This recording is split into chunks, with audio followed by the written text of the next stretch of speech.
Eric Adams falando.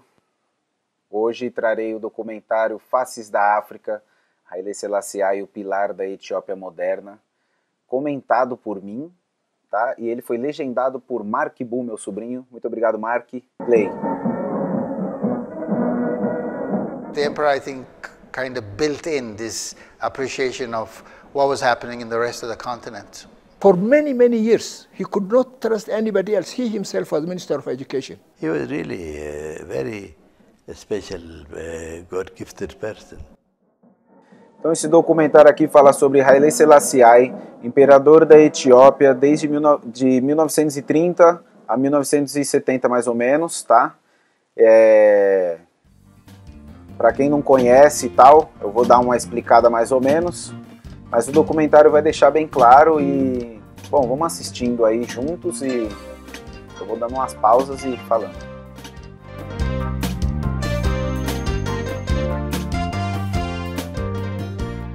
The story of Ethiopia's great monarch,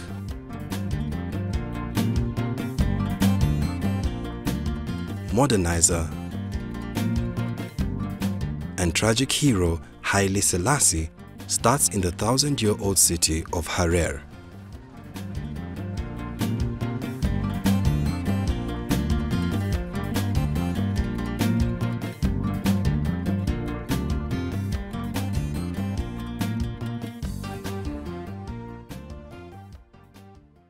Então, o que esse documentário fala é mais ou menos o seguinte: a Etiópia, né, de 1930 a 1970, né, mas isso não reflete no que a Etiópia passa hoje, né? A Etiópia, depois do Selassie, se você for reparar nesse documentário, meio que estão apagando a imagem do Selassie, entendeu? Você vê aí no próprio documentário que parece que parou no tempo lá a Etiópia, né?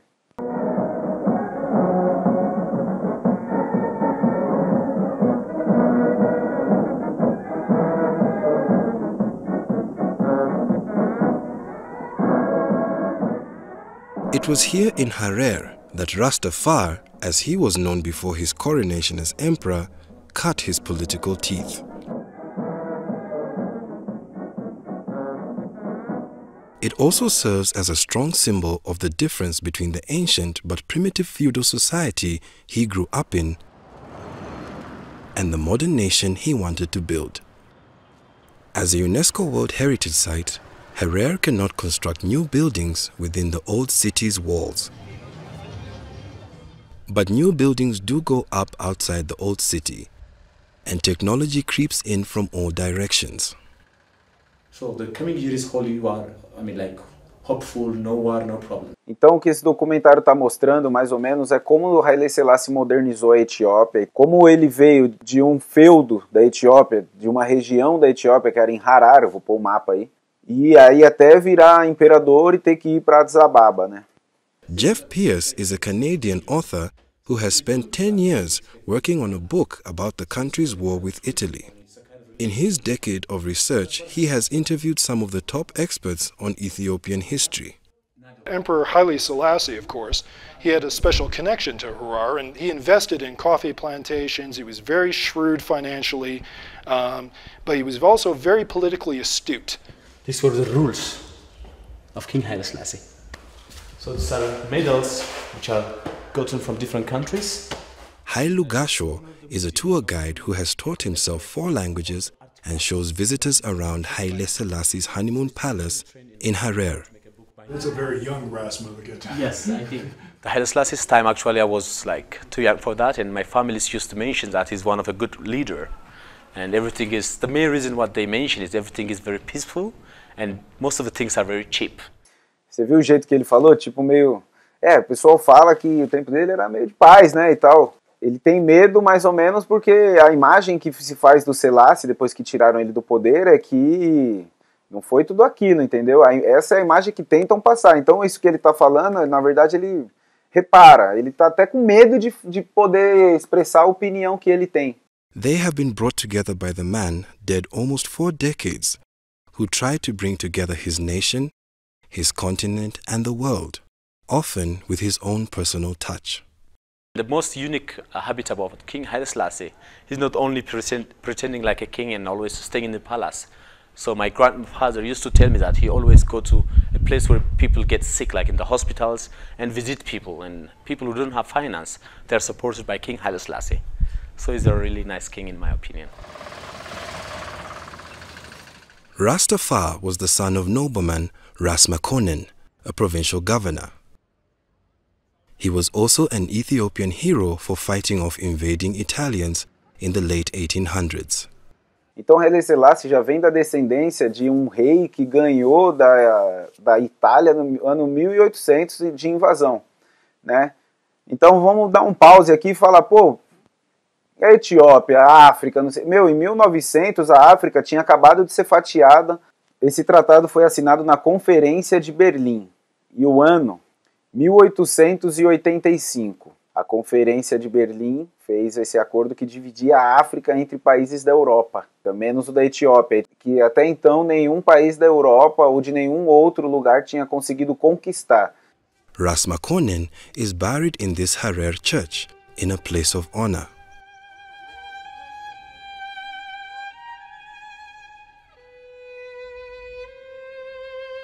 His compatriots who died repelling the Europeans are buried underneath the church.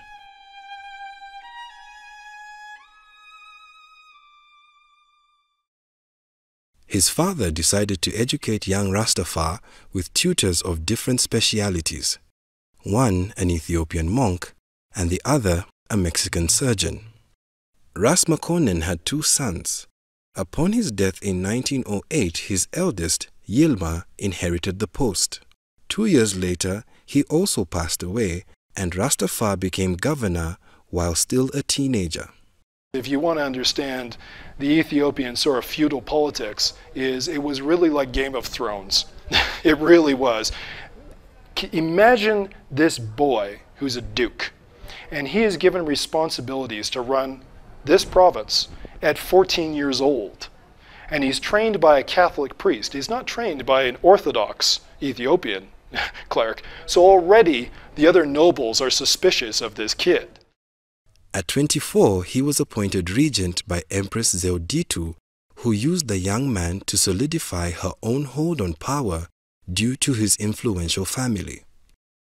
This made Ras Tafari heir to the throne, but he would have to survive some challenges to become emperor.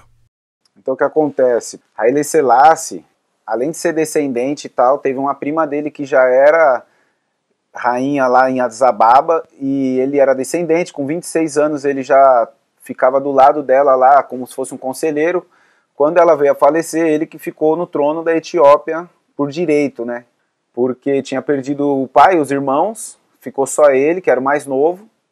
When there was a rebellion against him, sometime around when he was regent and soon to become emperor, he was a fan of flight, and he got a plane, and they bombed and machine gunned the rebels. So you had these guys with spears and antique rifles and spears and shields coming out, and here's this biplane coming over, bombing you. Well, that ends that. Vamos pesquisar para ver se isso é verdade, porque eu não tenho certeza se essa informação procede. Pelo que eu sei, Selassie usou avião e armas antiaéreas para repelir a invasão de Benito Mussolini na época da guerra, né? Na época da Segunda Guerra Mundial. Selassie já era imperador em 1930. Mas vamos pesquisar se o que ele falou é verdade. Estou vendo aqui, vamos ver. Eu estou achando que a imagem desse cara aí que ele pegou é... não sei. Eventually, the empress passed on, and it was time for him to take the throne. This moved him from Harer through the Ethiopian countryside to the new capital of Addis Ababa. At that time, we couldn't assume the buildings. There are huts, different kinds of huts, and a very big house, maybe one commander of the army, the other low-level commanders, they built their huts around his home, around 11,000 people in Addis Ababa. And there is no road, you see, nobody can assume that. Therefore, when Haile Selassie came to the power, very big buildings were churches.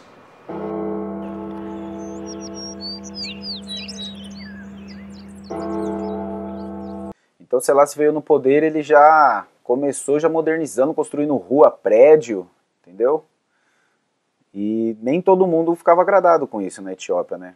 While Addis was still primitive, the new emperor had big plans and decided to build a world-class palace that would impress Ethiopians and foreign visitors alike. This palace also it was built after his coronation in 1934. In 1934, with 800 workers and 8 months.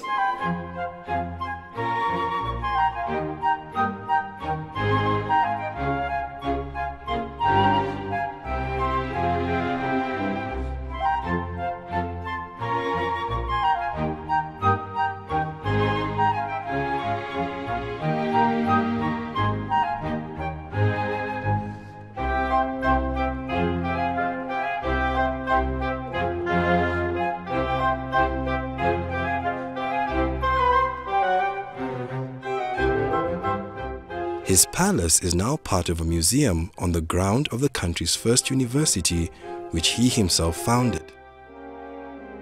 Fundou uma universidade.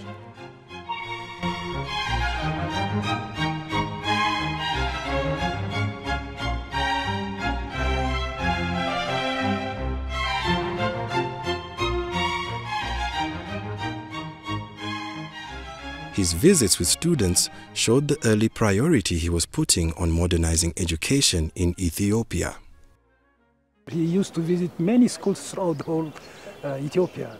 He was encouraging students to learn. He was even giving us incentives by giving a small amount of money. He used to give us sweater and so on and so forth. So he was encouraging us to learn. I grew up in in his family's schools. I started with his grandson's school, and then his son, Ras Makonnen, and then went to his another grandson in person. I had the opportunity once or twice to meet him. Haile Selassie wanted young people who could do more than just read or write, who would become diplomats, scientists, engineers, but he had to start with the basics. Imagina, Selassie viveu, né, como o filho de um rei, conheceu a Europa, modernidade, Londres, não sei por qual países ele passou exatamente. Então imagina, ele estudou lá fora, sabe a modernidade como é, aí ele vem para a Etiópia, sabe que vai governar. Primeira coisa, mão de obra qualificada, tem que começar pela base, ensinando as crianças que daqui a 10, 20 anos vai ter pessoa qualificada para fazer os planos, né, da Etiópia se igualar com o resto do mundo, entendeu? E de parar com esse estigma que a África é um continente atrasado, entendeu? I think I must have been 7 or 8 years old, and we lined up to meet him, and that's the first time I saw him. And he gave us 50 cents each, and I valued that money. That's the money I used to buy the first pencil and the first writing pad. The young emperor's passion for education would eventually bear fruit, but in the early years it was opposed by the nobility that Ras Tafari had come from. Haile Selassie used to give gifts on Christmas Day to the students going to school. In those days, the feudal system in the well, they call them now reactionaries, but the truly conservative people didn't want their children to be going to school and get contaminated by Western culture. But Haile Selassie was desperate to have educated people for his administration, for his services. And even the children, it is the servants' children that they sent to school. And his first ministers were composed of mostly commoners, not from the nobility. Então o que a gente entende é o quê? O Selassie chegou para educar todo mundo e a nobreza já não gostou, entendeu? Então ele tinha que concorrer com a nobreza, sempre teve uma oposição, sempre tem oposição, todo poder tem oposição. Então imagina, a oposição falava que não é para educar todo mundo, sei lá, senão a gente vai educar todo mundo, desde o filho do servente até o filho do nobre, com a mesma educação. né? In order to push forward his agenda for modern education, he needed to win over this nobility, which he did by supporting tradition. Haile Selassie is a very good diplomat. He was also conservative. He tried to keep the tradition of Ethiopian people and the tradition of the monarchy, to keep his hierarchy. And he tried also to keep the throne. To unify the country and have everyone support his modern ideas, he would need to earn the loyalty of those from the country's other 80 tribes. Ethiopia is a federal state.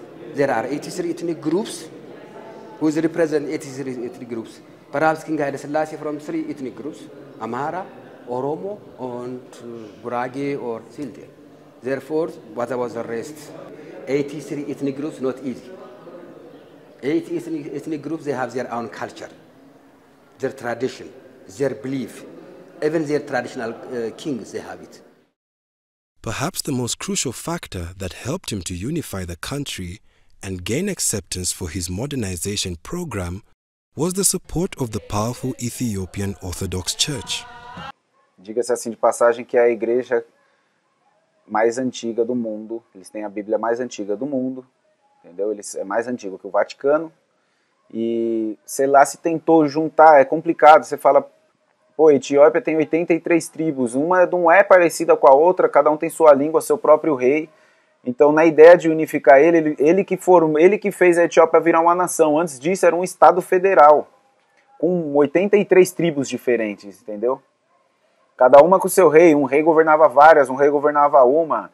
E Selassie conseguiu isso quando foi comprovado que ele tinha descendência do rei Salomão com a rainha de Sabá, né? Essa história, para um outro vídeo à parte, põe no comentário, você quer essa história comentada aqui? Seria legal, né? Aproveitando, deixa seu like, seu comentário aqui, que é muito importante, eu vou responder um por um. E curte, compartilha esse vídeo com seus amigos e dá um se inscrever no canal aí. Bora! Upon his coronation, he was renamed Haile Selassie, in the Amharic language, Power of the Trinity. As emperor, he became the head of the Orthodox Church, and by tradition had a religious right to rule.